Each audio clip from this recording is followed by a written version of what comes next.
I've been asked by a couple of people now to make a guide on what you do when you reach the end game, so this is my take on what to do and when. Almost all of this video will be targeting Trade League because that's what I play most, and it's the easiest progression path for characters. If you're not on Trade League, please feel free to skip past the section teaching people how the trade site works. Slight warning, it's quite long. Our first objectives are to work our way through Doriani's quests and trading. In my opinion, getting a hideout is really important as it makes the whole trading process a lot easier. I'm going to assume you can visit other people's hideouts without unlocking your own first, but I'll be honest, I rushed to get my first hideout, so I don't know. Hideouts are really obvious on the map, so you need to click on the highlighted blue nodes that connect to your first hideout and run any white tier 1 map. For early endgame, you're not going to have a filled out atlas skill tree, so your juicy maps aren't really worth running yet. Don't worry about all the terminology being thrown around, I will cover it when it's needed. Once you have your first hideout, it's time to trade. First, we need to navigate over to the POE2 website, and from the homepage, click Trade. This website can seem really daunting at first, and you might be nervous about making your first purchases or sales. I'm here to tell you that don't worry, we all had that feeling when we first started, and now it's just like another day in the office. What we're looking to do here is to reach elemental resistance caps while stacking whatever defense attribute you're specializing in, be it armor, energy shield, or evasion. Though in the current state of the game, armor is terrible, and energy shield is fantastic. Evasion is absolutely leaning towards fantastic, but I personally don't think it's quite as strong as energy shield. We're not going to worry too much about chaos resistance here, as it's normally quite expensive to get that high early on, but if you can get some here and there without breaking the bank and making other stats suffer, go right ahead. This section is obviously going to depend on how lucky you got during campaign. Did you get a lot of exalt drops or did you not? Unless you're this lucky viewer who shared their screenshot of getting a divine dropped in Act 2 normal campaign. Let's talk about how to go about buying items. If you're following a build guide, they should have a detailed section on items, including quite often very specific item names to look out for. If you're just winging it, there are a lot of options on the website to make this a little bit easier. Minion builds are probably the easiest to understand and break down, and it's what I'm most comfortable with. So we'll use my build as an example, but for my other character I'm looking for pieces of gear with specific evasion or energy shield rating, so I'll show you how you can do that too. Let's start with a really basic item I recommended called Expert Shaman Mantle. It's a great body armor that provides spirit as a base and can roll a substat of spirit too, and that's what I said you should look for. We'll type in Expert Shaman Mantle into the top and be sure to click the item name when it pops up. Now before we click search, we want to scale our results down by adding filters on the right. Let's start with spirit. You'll see there's quite a few options that come up, so it might take you a few tries to find the correct filter for your item. Even now it could take me a few tries to figure out which crit is actually the correct crit for a bow or a quiver, so don't worry about it, you'll figure it out eventually. We've now added spirit to our search filter and we can narrow it down even further by telling it the minimum we're looking for is 50 for example. Next we'll want at least 100 max life, and let's aim for a few resistances, maybe 20% cold and 20% fire. As of this recording, the cheapest one here is 3 exalts, and we're not going to be spending more than 1 exalt per item. So let's reduce our spirit or life down until it fits our budget. You can actually use a special function here called weighted sum. Click add stat group and then click weighted sum. For this example, I'll set the minimum to 40, meaning we're only going to be showing examples that have a total of 40% of the stats. So let's add all 3 resistance types in here, and I'll tell this search to cap out each resistance at 30%, by putting 30% in the max box for each resistance. Now every search result will contain at least 2 different elements, totaling up to 40%. We can continue doing this for the rest of our gear, focusing on adding in the substats that your build needs. Let's say you put all the substats in, but the results are all just way too high in strength or dex requirements. Well, on the left hand side is a load of filters for gear requirements, so we'll put 0 dex in the max box, and we'll say around 90 strength, since we know that the Shaman Mantle is at least 88 strength for this build. For this example, I'm using a helmet that provides +2 minion skills with extra life, some fire resistances, and rarity of items found. Though sadly the prices of all these items have drastically increased recently. Let's move over to looking for items for my ranger now. We'll stick with helmets here as I'm using a very high energy shield helmet with a passive that adds evasion rating based on the energy shield value. Let's first clear our search results before starting extremely high at say 500 energy shield. My budget is 1 divine, so this is too expensive. So let's lower it down to 400 and add in our wanted substats. There's only one I can afford and my current one is better. But let's apply the same method to finding a bow. Instead of searching for energy shield, we can do damage, or damage per second. Once again, my budget is 1 divine, so let's try 375 damage. There are quite a few options here that we can eliminate, since my build relies on physical, cold and lightning. So I will add the stat group not, and add fire damage and chaos damage here. Now none of my search results will show bows with added fire or chaos damage. Plenty of good options here. Let's see if we can be cheeky and add a crit chance of 5%. I didn't think so. There are just two more parts of this website that I want to explain. Firstly, let's talk about buying weapons or rings with added damage. Again, for my build, I wanted added cold and added lightning damage. The stage term for bows is adds to physical, adds to cold, or adds to lightning damage, and the number we want to add here is actually the average value. Lightning, for example, has a high max value and a low min value. So in the min box, I'll say 40 as the average. The lowest lightning value will be shown now is 1 to 80, and this goes for cold and physical too, but this might just require you putting lots of different numbers until you get it right. Lastly, I want to talk about uncut gems. I personally would only ever considering buying a level 20, so let's do that. How I do this is by searching uncut skill gem, and now we just add 20 into the minimum item level box. It's as easy as that. So what about actually buying the item? How does it work? Once you see an item you're interested in, click Direct Whisper, and so long as you're logged into the game, you will automatically whisper the player. Assuming they respond, which 99% of the time they don't, you should get a party invite. Accept this, right click their player icon in the party window and click Visit their hideout. Now you just need to be patient while they find the item and they'll initialize a trade with you. Accept this trade, control click the correct amount of currency into the trade window and hover over the other player's item to assure it's what you asked to buy. I'd love to say we don't have any scammers in POE2, but unfortunately I've already had quite a few people attempt it on me. But it's as simple as that. You just bought your very first item. What about selling then? Well, slight disclaimer, you can't do it as a free-to-play player. You can only sell from a premium stash tab that you have to pay real money for. But once you have a premium stash tab, right click at the top of the stash, not on the right hand side, that'll put your stash tab to the top, and then you got to rearrange all your tabs again. Thankfully I don't have too many tabs because I do this way too often. In this new menu, make your tab public, and what I like to do is just set exact price on all items. I have tabs for 2 divine down to 10x, and if I had one more tab I'd probably make one for 5x. I'm currently using a tool to price check items for me. It's called Exile Exchange, I'll leave it in the description. It's really simple and really easy to use, and yes, you are fine to use this. Once I've price checked the item, I put it in the box that's closest to its price. If after a while no one's whispered, I move it to the next box down, and so on until the item has sold. When someone whispers you, you can right click their name in the chat and invite them to party. Once they accept, the item will get a purple border to show you which item they wanted to buy. Take it out of your storage, right click their portrait when they've come to your hideout, and initiate the trade. Control click the item into the trade window and check to see if they've put the right amount of currency in. If it all looks good, accept the trade. And that's all you need to know for selling items. So let's move on to the actual gameplay to do with Endgame. Once you reach maps, or waystones as POE2 calls them, Doriani will task you with completing T1 maps, and this should be your first objective. Early maps you can probably survive with whatever you cobble together from the campaign, but I'd highly suggest doing some shopping to get yourself to 75% in all elemental resistances. I personally would speedrun these maps, but you should have a lot of augmentation and transmutation gems from the campaign, so you may as well make them all magic with the second modifier. But I wouldn't bother using Regal Orbs yet, it's not worth it. After running 10 maps, you'll be rewarded with a book granting you 2 Atlas skill points that you can spend to improve the amount of loot you get dropped.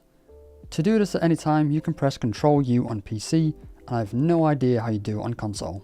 I recently adjusted my tree a little bit, and the drop rates are now much better. Once again, full credits to DS Lily. While I was busy stealing stuff for my new build, I also came across her passive tree, so I stole that too. I would start by pathing right to Constant Crossroads, and work your way around this node clockwise to Lucky Pillage, before heading down to Grueling Journey, and from here I would keep heading down to the south side of the tree, grabbing the Waystone Quantity and Deadly Evolution, giving rare and unique mobs additional modifiers, meaning yes they do get a little bit stronger, but they also drop more loot. Now I'd suggest grabbing the item quality above this node before heading up and grabbing Unstable Energies. From here I think I would probably pick up Rising Danger for more rare monsters on your maps, and then finally I'd grab the nodes at the top affecting your Precursor Tablets, and I'll go over what those are and how to get them near the end of this video. As you can see though, I haven't spent enough time in maps to level the other trees. I'm either too busy on my SSF character that uses a fresh tree, or leveling up some new alts for a bit of fun, or genuinely just busy making content. That being said, I have done several hundred maps, just varying in what league mechanics on them. For bosses though, I have almost finished it, I just need to find the citadels, which up until recently I've had terrible luck, but I have just found 2 of the 3. But for the boss Atlas tree, I chose to path right for quantity of items, And then honestly any path from here is fine, but I went left because I really like essences.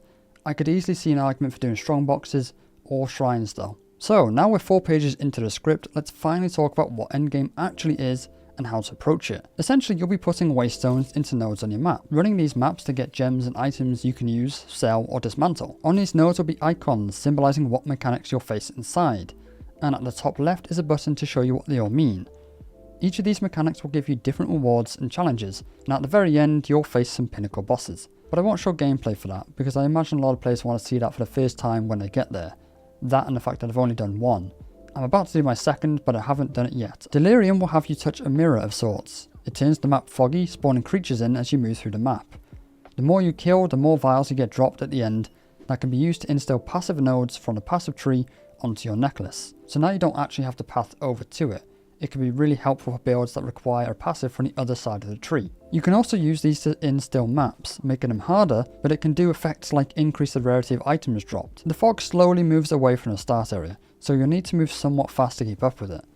Eventually you'll get enough shards to create something called a simulacrum, but that's for another video. Next we'll talk about rituals, as that's the one I've done the most to farm a really good set of rings and a belt. The game takes you through rituals during Act 1, where you'll face the King of the Mists for your first spirit gem, but I'll go into it in a bit more depth. On ritual maps will be a set of 3 or 4 rituals. Touching these rituals causes mobs to spawn on ritual mechanics like a tornado or chaos plants. Killing all the mobs rewards you with favour that you can spend on items. Ritual specific items include omens that can allow you to use items like exalted orbs to get 2 additional substats instead of 1. But the prize item is something called an audience with the king, which is currently worth about 8 divines, or 1.2 thousand exalted orbs. If you get one of these and you're going to sell it, do it via Alva in the currency exchange, as it'll be a lot quicker and a lot easier. To get an audience with the king will take a fairly long time, as you cannot afford to buy this item the first time you find it, and you must defer it. Deferring means the item will reappear again in another ritual map at a cheaper cost, but to defer you must use favour. So if you're going to spend that 1000 favour to re-roll, make sure you've got enough spare to defer the item if it's going to come up. Otherwise grab whatever looks like it might make you some money, or just grab some currency orbs like exalted orbs. Now let's talk about expeditions, though I should warn you this is the one I've done the least and I know the least about. Essentially you'll come across an NPC sitting by a detonator and lots of flags poking out the ground. You can click the detonator button and begin placing explosives, but they can only be placed a certain distance away from each other. What we're trying to do is detonate as many of these flags as we can, but be warned if mobs have an attribute such as immune to physical damage and you're a physical damage build, you're going to have some troubles with that. After you've blown everything up and killed the mobs, there will be some loot lying around. But also, you'll uncover some chests that you can open up. Though they're not easy to spot, and I do think GGG should find a way to make the name tag stand out more. Inside these boxes will be special currency types that you can spend on gear with the expedition members in your hideout, though I've never seen anything above item level 60, so in my opinion it's not very useful. You'll also get expedition logbooks that you can use at the NPC Danning. This will take you on a giant expedition. I vaguely remember this in Path of Exile 1, so I tried to reach all the currency nodes, and I probably did a really bad job at this. It's not my favourite mechanic, and it doesn't seem to reward you anywhere near as much as the other mechanics. It also doesn't help that I don't think you can actually juice the logbooks up with orbs. At least I couldn't when I tried, and I don't have a spare one to test it on. Now we'll talk about Breach. Everybody's favourite because of the insane mob density and the amount of loot you get. If you plan on getting into farming breaches, make sure you bring a loot filter. Essentially, when you touch this hand, a purple ring will start expanding away from you, and lots of mobs will spawn constantly. As the ring expands, smaller hands will pop up that you just need to run through to open. These can drop an absolutely fantastic ring called the Breach Ring, and the reason it's so special is because it can have 50% maximum quality. To increase the quality, you need catalysts that, conveniently, also drop from breaches. Each catalyst will improve a different set of stats, but my build uses added lightning and cold damage. So, on my high lightning damage ring, I made sure to get a high lightning resistance, and I boosted the lightning modifier of this ring, increasing both the lightning damage and the lightning resistance. Normally rings cap at 20%, but breach rings cap all the way at 50%, giving a higher ceiling for stats. Because the breach expands from the hand in a ring, you're going to want to clear one side before rushing over to the other side. I'm not very good at this yet, but I'm having an absolute blast watching the screen explode in ice and lightning. Eventually you'll earn enough breach splinters to make a breach stone to face the pinnacle boss, but again, we're not going to be covering that in this video. Maybe also because I haven't actually done it myself yet. I've got one ready to go though. The last mechanic is bosses.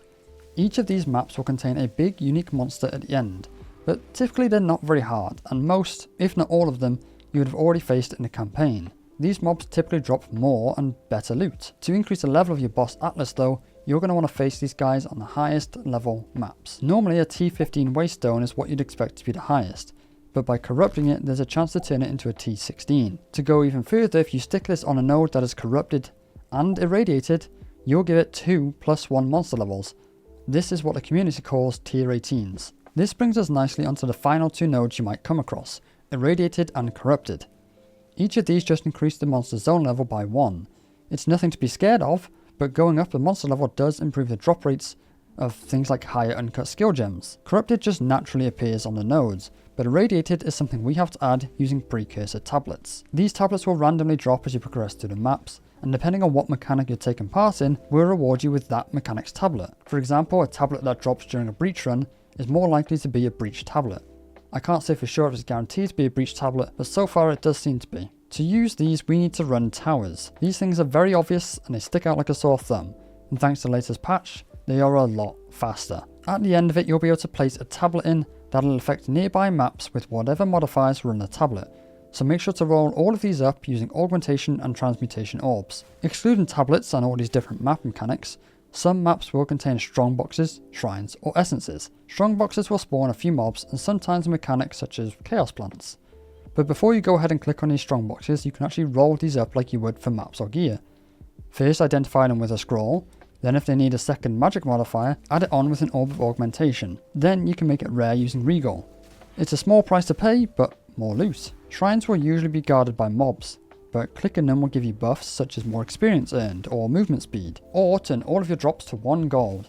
Do not click the average shrine, but if you do, you can turn it off by right clicking the buff at the top of your screen. Some shrines will actually freeze you or drop meteors, so be careful not to get hit when you're trying to grab these. Essences are frozen mobs that you can unfreeze by clicking on them several times. The drops are used for crafting and help you make a more specific item. But if you're not into crafting like myself, you can reforge 3 of these to give you a random mob back, sometimes turning it into a greater one, leading to a pretty large profit. A lot of people focus on the drops at this stage of the game, but you can't neglect the experience you're earning. Once you reach maps and start pushing, you'll be earning hundreds of millions of XP an hour, all the way up to level 90 or so. On my latest character I reached 91 in about a day and a half playtime. This gives my character higher base life and mana, but also more skill points for the passive tree, which makes a big difference to how strong you are. So, go grind maps and get yourself to 90. You'll thank yourself later for it. And once you're a high enough level, you have good tier 15 maps with towers surrounding and nodes buffing the maps further, a complete atlas tree, you'll be earning currency and drops at a ridiculous rate. Plus, if you're corrupting these T15 with Val orbs, you'll eventually start seeing the T16s. Like I said, placing that into a node that's both corrupted and radiated will reward you with a tier 18, the highest level map available. I don't doubt that there's stuff that I missed or forgot in this guide, but hopefully it's helped somebody out there understand the endgame just a little bit more. Or at the very least, I hope I made some of you less daunted by the trading system. Either way, best of luck. Thank you very much for watching, thank you for listening, and I'll see you all again very soon. Bye bye.